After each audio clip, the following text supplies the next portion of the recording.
दोस्तों, संसद में लोकसभा के अध्यक्ष का जो पद होता है वो काफी ज्यादा इंपॉर्टेंट होता है और इस बार इस पद को लेकर सत्ता पार्टी और विपक्ष के बीच काफी संघर्ष देखने को मिल रहा है। चलिए आपको हम इस वीडियो में बताते हैं कि आखिर लोकसभा अध्यक्ष का पद इतना खास क्यों है और इसका चुनाव कैसे होता है। यह एक डिटेल वीडियो है तो अंत तक जरूर देखिएगा।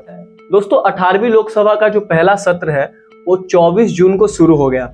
सत्र की शुरुआत में नए सांसदों को शपथ दिलाई गई।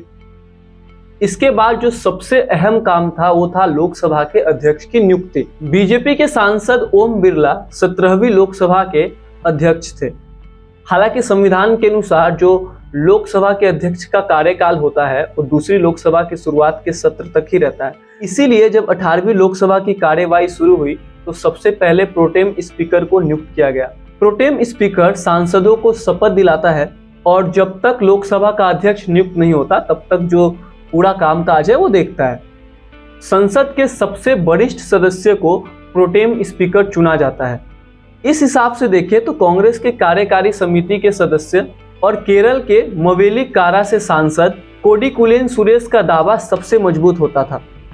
8वीं बार के सांसद कोडिकुनिल सुरेश मवेलिक्कारा से चौथी बार सांसद चुने गए हैं। सालों के अनुभव यानी एक्सपीरियंस के लिहाज से सबसे वरिष्ठ हैं। लेकिन कमाल की बात यह है कि देश की राष्ट्रपति द्रौपदी मुर्मू ने बीजेपी सांसद भर्तृहरि महताब को लोकसभा का प्रोटेम स्पीकर चुना। महताब 7 बार के सांसद है। हालांकि उनकी नियुक्ति पर कांग्रेस पार्टी ने सवाल भी उठाया था। अब बात करते हैं कि आखिर लोकसभा के अध्यक्ष कैसे चुने जाते हैं। दोस्तों, संविधान के अनुच्छेद 93 के तहत लोकसभा के अध्यक्ष का चुनाव किया जाता है। जितने भी सांसद होते हैं वो अपने में से 2 सांसद को सभापति और उपसभापति चुनते हैं।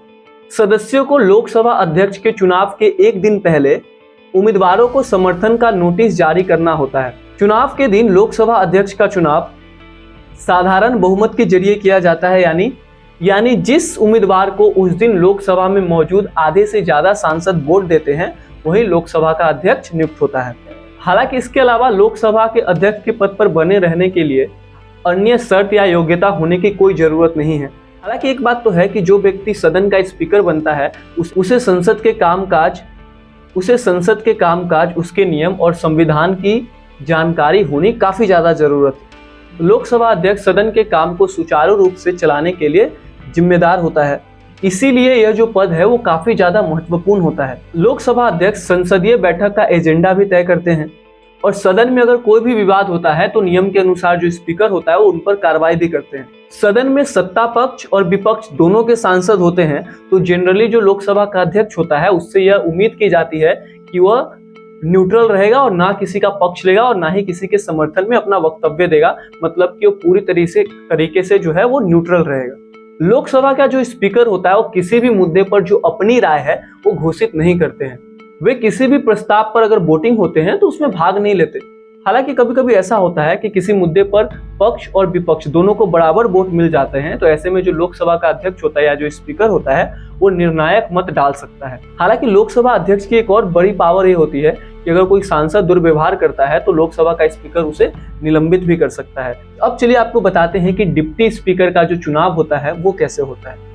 आमतौर पर यह देखा जाता है कि जो पार्टी पावर में है उस पार्टी का सांसद ही लोकसभा का अध्यक्ष चुना जाता है, जबकि जो उप सभापति होता है या उप स्पीकर जो होता है वो विपक्षी दल से संबंधित होता है। अब तक जितनी बार भी लोकसभा के अध्यक्ष का जो चुनाव हुआ है वो सर्वसम्मति से होता आया है। स्वतंत्र भारत के इतिहास में इस पद के लिए आज तक कोई चुनाव नहीं हुए हैं। हालांकि इस बार मामला थोड़ा अलग है। इस बार के चुनाव में बीजेपी को पूर्ण बहुमत नहीं मिला है। बीजेपी ने तेलुगु देशम पार्टी और जनता दल यूनाइटेड की मदद से एनडीए की सरकार बनाई है। 17वीं लोकसभा में जो लोकसभा के अध्यक्ष थे वो ओम बिरला थे और इस समय कोई भी डिप्टी स्पीकर नहीं था क्योंकि इसका चुनाव नहीं हुआ था और पूरे साल जो उपाध्यक्ष का जो पोस्ट था वो खाली था। हालांकि इस बार खास तौर पर जो विपक्षी दल है या यूं कहे खास कर जो कांग्रेस है वो डिप्टी स्पीकर के पद को लेकर काफी ज्यादा आक्रामक है। अब सवाल यह है कि क्या लोकसभा के अध्यक्ष को उनके पद से हटाया जा सकता है। चलिए आपको बताते हैं। संविधान का अनुच्छेद 94 सदन को लोकसभा के अध्यक्ष को हटाने का अधिकार देता है। लोकसभा के अध्यक्ष को 14 दिन का नोटिस देकर 50% से अधिक प्रभावी बहुमत द्वारा हटाया जा सकता है। इसके अलावा लोक प्रतिनिधि अधिनियम के धारा 7 और 8 के तहत लोकसभा के अध्यक्ष को पद से हटाया जा सकता है।